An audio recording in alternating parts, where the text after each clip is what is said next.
center-state relations. So this is the first chapter.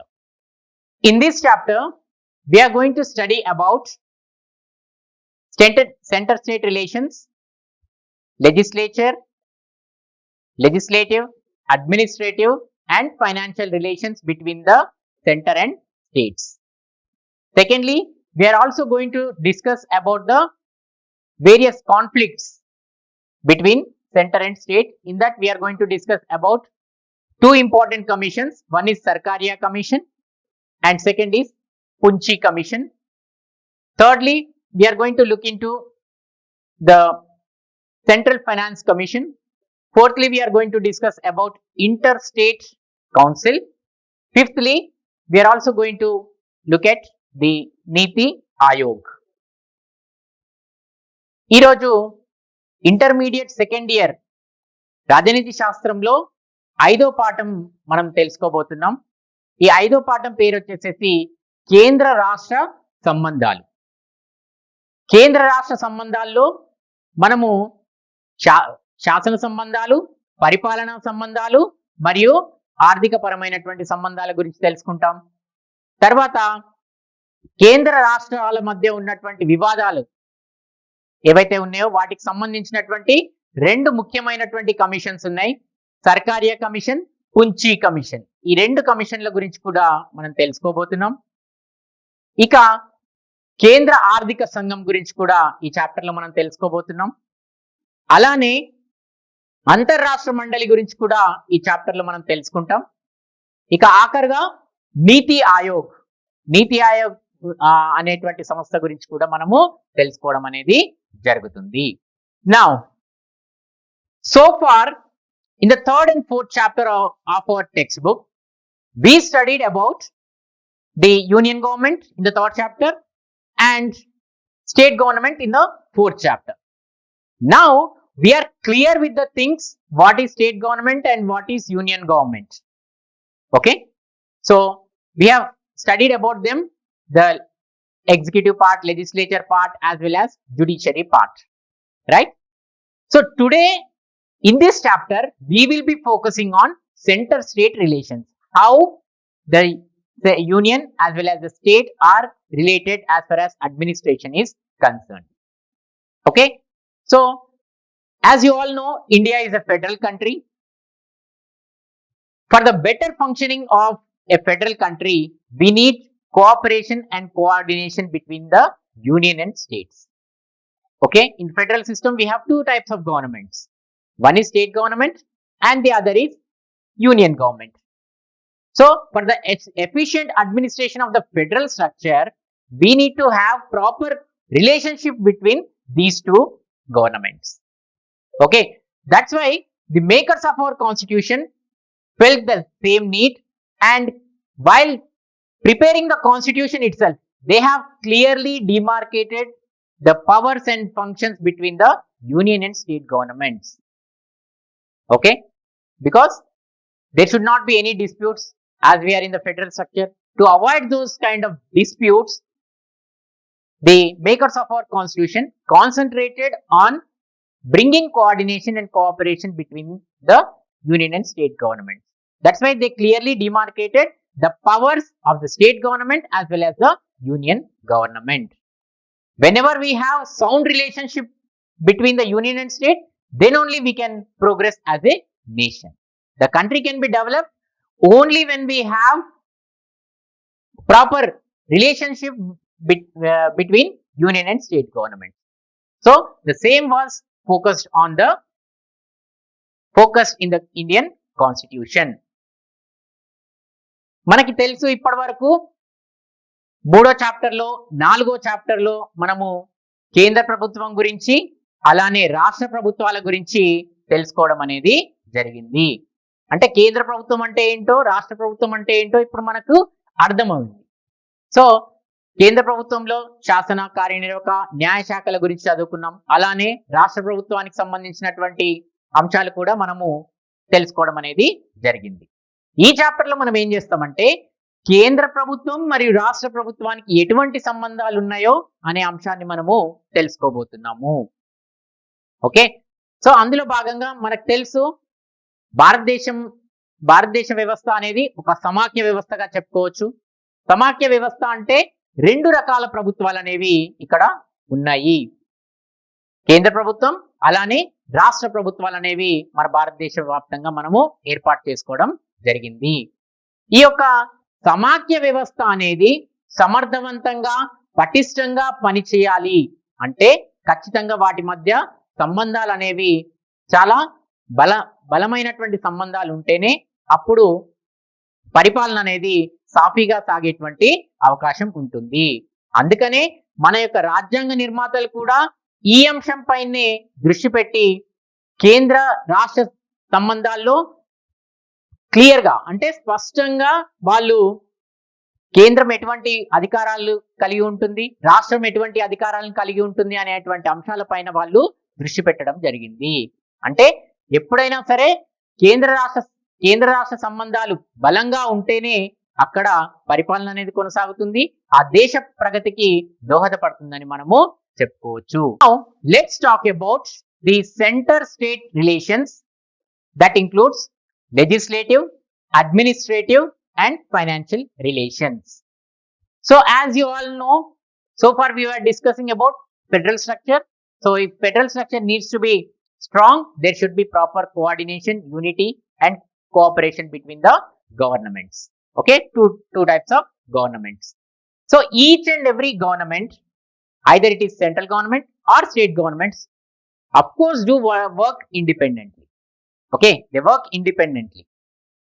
Okay, so to bring proper coordination and cooperation between these two governments, our constitution part 11 and 12 of our constitutions have clearly stated the division of powers between the union and states. Okay, so to regulate the relationship between union and state, we are going to study in our constitution the 11th and 12th chapters of 12th part of our constitution. These two parts explains us about the center state relations.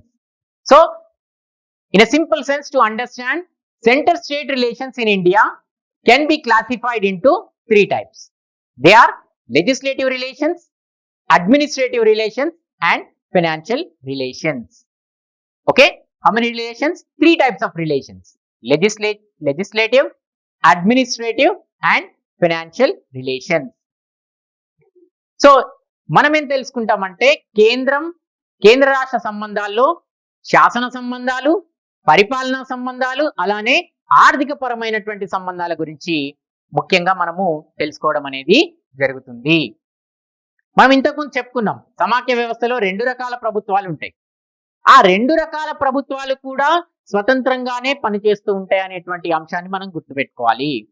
అయితే ఈ యొక్క సమాఖ్య వ్యవస్థలో ఈ రెండు ప్రభుత్వాల మధ్య, కేంద్రం మరియు రాష్ట్ర ప్రభుత్వాల మధ్య ఒక సమన్వయం, సహకారం పెంపొందించేందుకు, ఆ రెండు ప్రభుత్వాల మధ్య మంచి సంబంధాన్ని క్రమబద్ధీకరించేందుకు మన రాజ్యాంగం 11, 12వ భాగాల్లో ఈ యొక్క కేంద్ర రాష్ట్ర సంబంధాల గురించి పేర్కొనడం అనేది జరిగింది.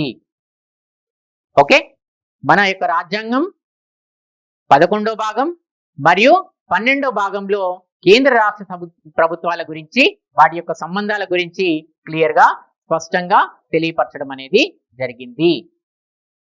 ఓకే, ఇంకా సులభంగా అర్థం చేసుకోవాలి అంటే మన భారతదేశంలో కేంద్ర రాష్ట్ర ప్రభుత్వాలకు సంబంధించినటువంటి సంబంధాల గురించి తెలుసుకోవాలి అంటే అవి మూడు రకాలుగా ఉంటాయి అనేటువంటి అంశాన్ని మనము గుర్తుపెట్టుకోవాలి. ఏంటి ఆ మూడు అంశాలు అంటే శాసన సంబంధాలు, పరిపాలనా సంబంధాలు, అలానే ఆర్థిక పరమైనటువంటి సంబంధాల రూపంలో మనం తెలుసుకుందాం. Now let's talk about the legislative relations between the union and states. Okay, so our constitution, the Constitution of India, has clearly stated the legislative relations between the union and state in part 11 from articles 245 to 255. That means the articles from 245 to 255 in the 11th part of our Indian Constitution is telling us about the legislative relations between union and state governments. Okay, So these parts are clearly stating us, telling us about the legislative relations between union and state.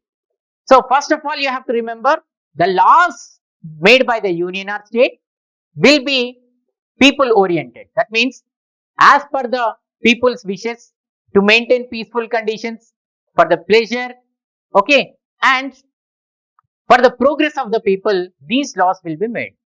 Okay, why do we make laws? Because to establish peaceful conditions for the pleasure of the people and as well as the progress of the nation. Keeping these things in view, the central government or the state governments will formulate the laws.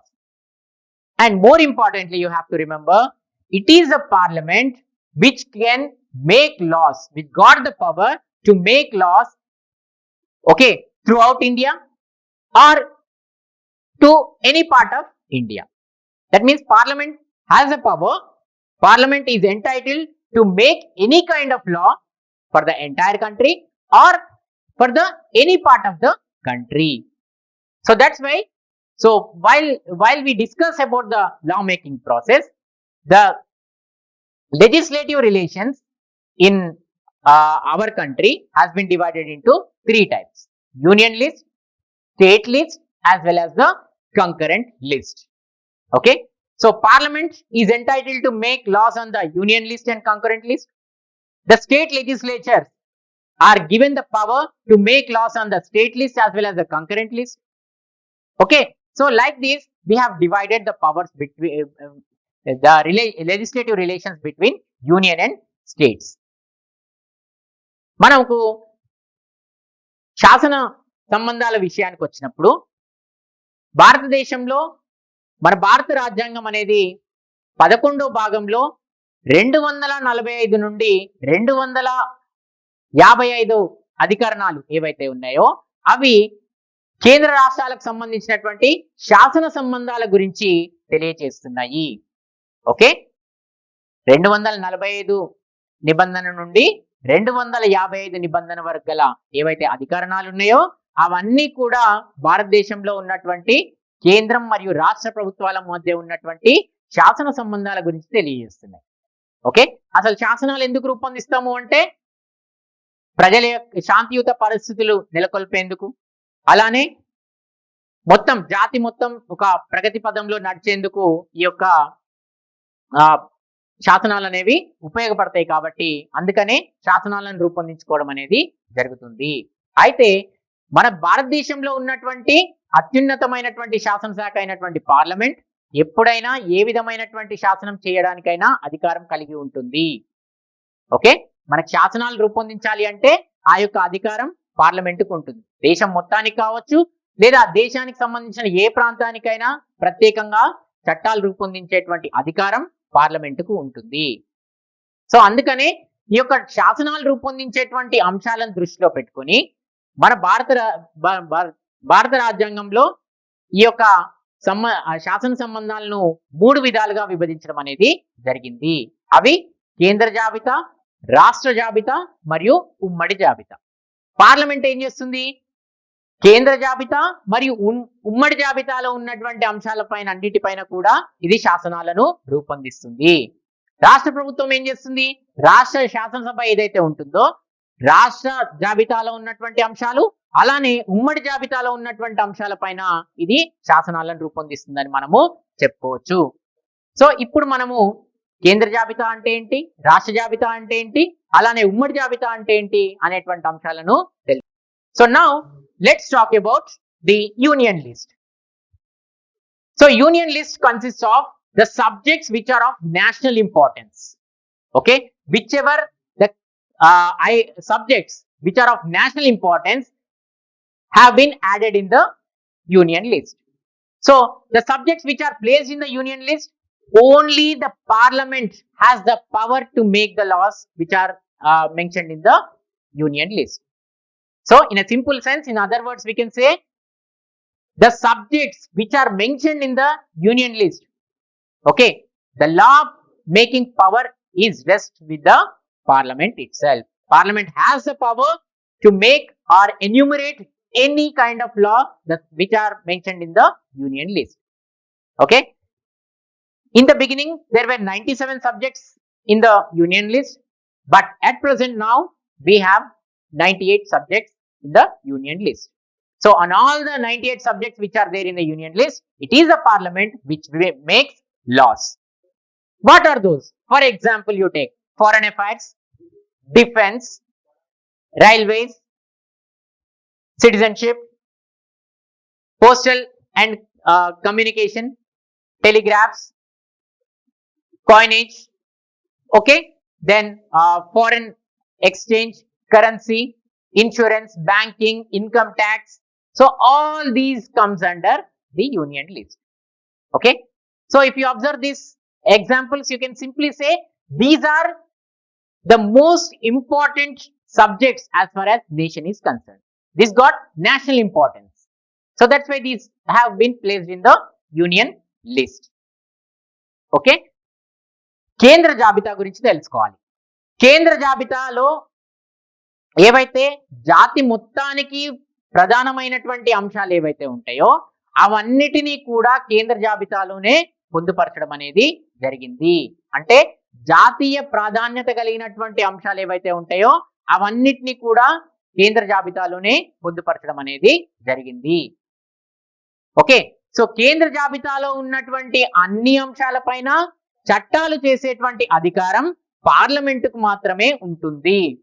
Okay, కేంద్ర జాబితాలో ఉన్నటువంటి అంశాలు ఏవైతే ఉంటాయో వాటన్నిటిపైన ఎవరు శాసనాలు చేస్తారు అంటే పార్లమెంట్ మాత్రమే చేస్తుంది. కేంద్ర జాబితాలో మొట్టమొదటిగా మనకి 97 అంశాలు ఉండేవి, ప్రస్తుతం మాత్రం దాంట్లో 98 అంశాలు ఉన్నాయని చెప్పుకోవచ్చు. ఓకే, ప్రస్తుతం ఆ కేంద్ర జాబితాలో ఉన్నటువంటి అంశాలు ఎన్ని అంటే 98.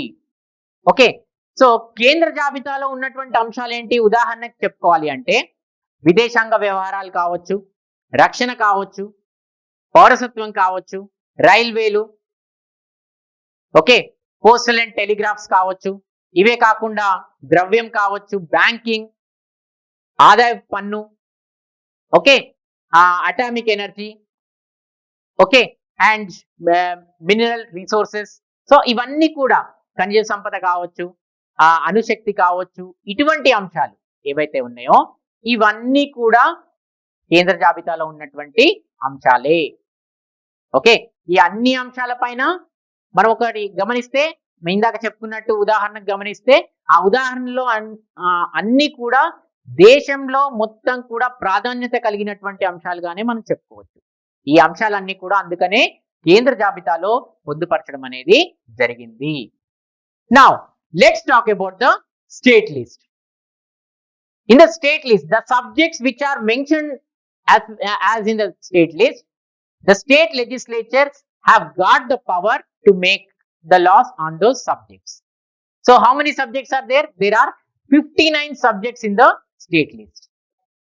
Okay, there are 59 subjects which are there in the state list.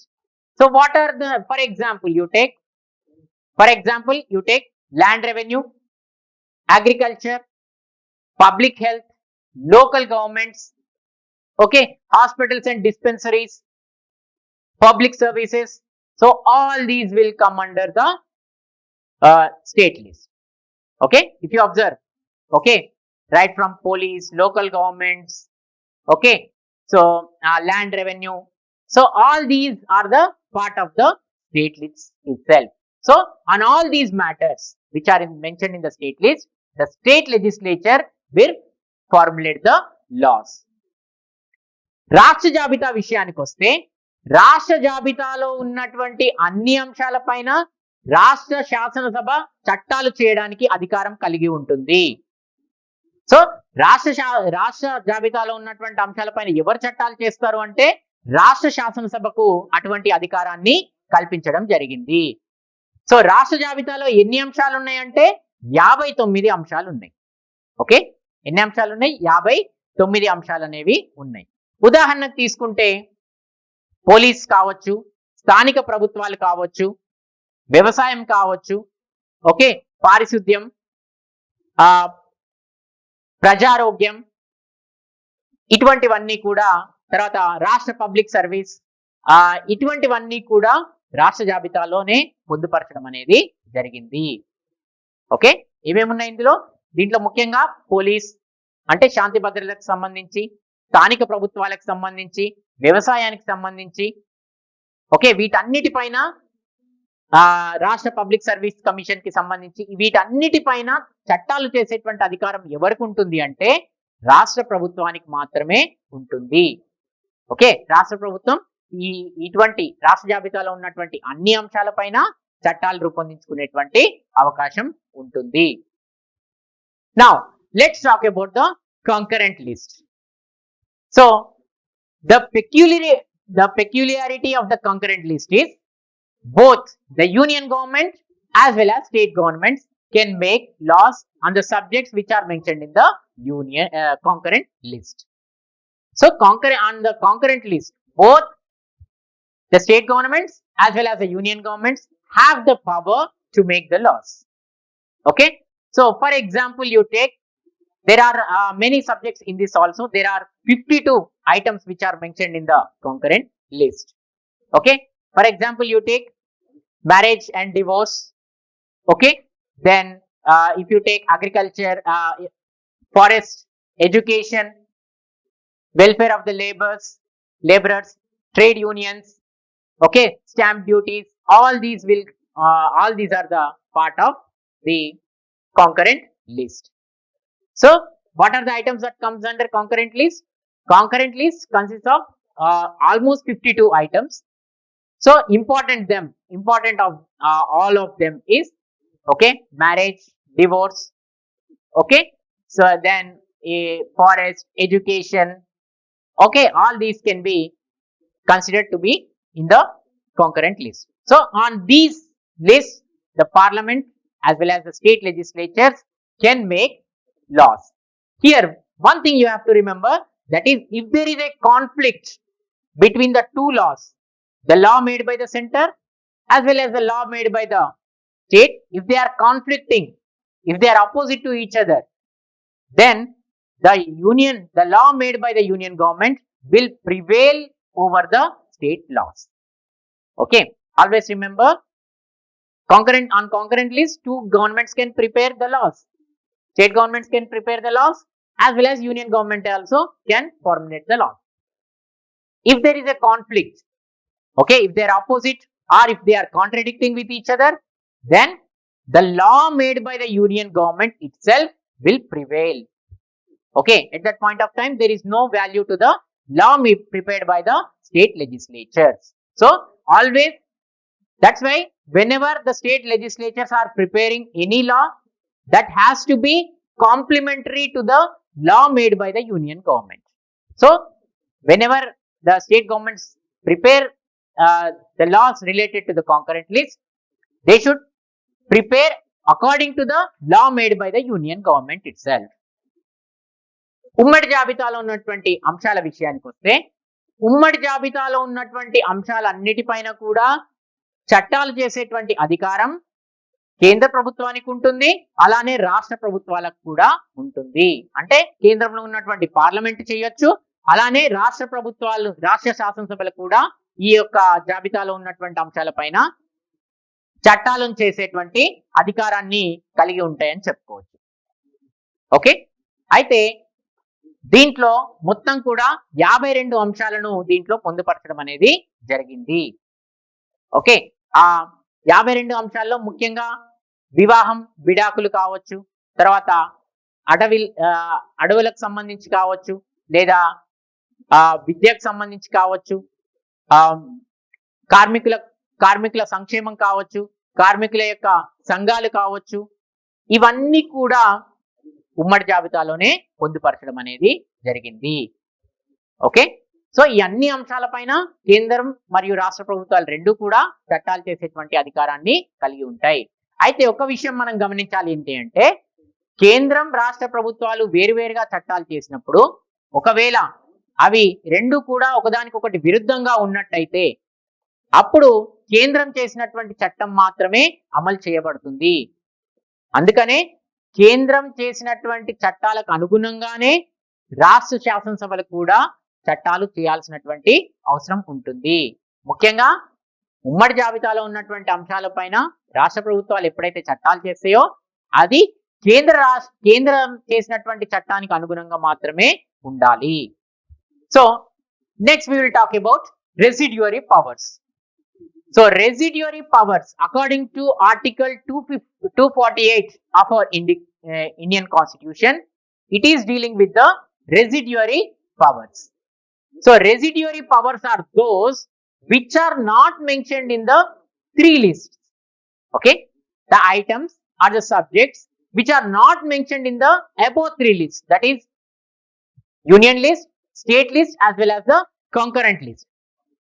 Okay, the subjects which are not there in these three lists are can be considered as the residuary powers. On all the residuary powers, okay, it is a parliament which will make the laws.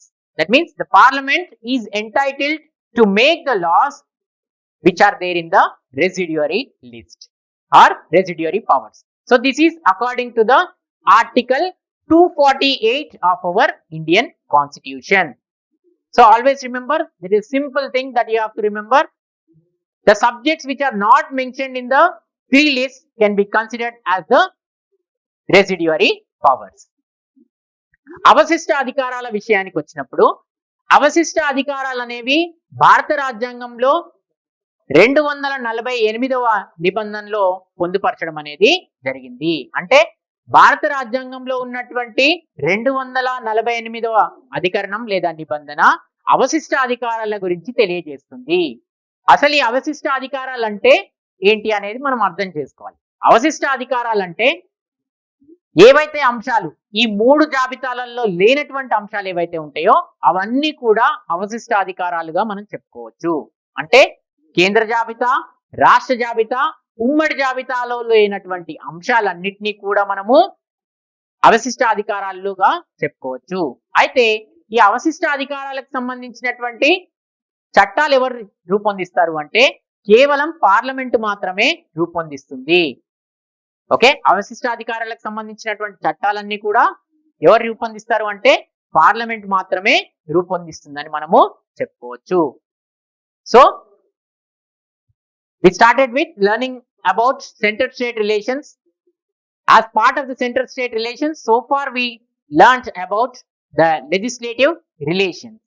Okay, so as part of the legislative relations, we talked about more importantly union list, state list as well as the concurrent list, and more importantly we have also touched the residuary powers. So all you may expect these union list, state list and concurrent list for 2 marks as 2 marks questions. So ఇవన్నీ కూడా కేంద్ర రాష్ట్ర సంబంధాలకు సంబంధించి శాసన సంబంధాల్లో మనము కేంద్ర జాబితా, రాష్ట్ర జాబితా, ఉమ్మడి జాబితా, అవశిష్ట అధికారాల గురించి ఇప్పటి వరకు తెలుసుకోవడం అనేది జరిగింది. So in the next class we will talk about legislative relations as well as administrative relations between the union and states. Thank you.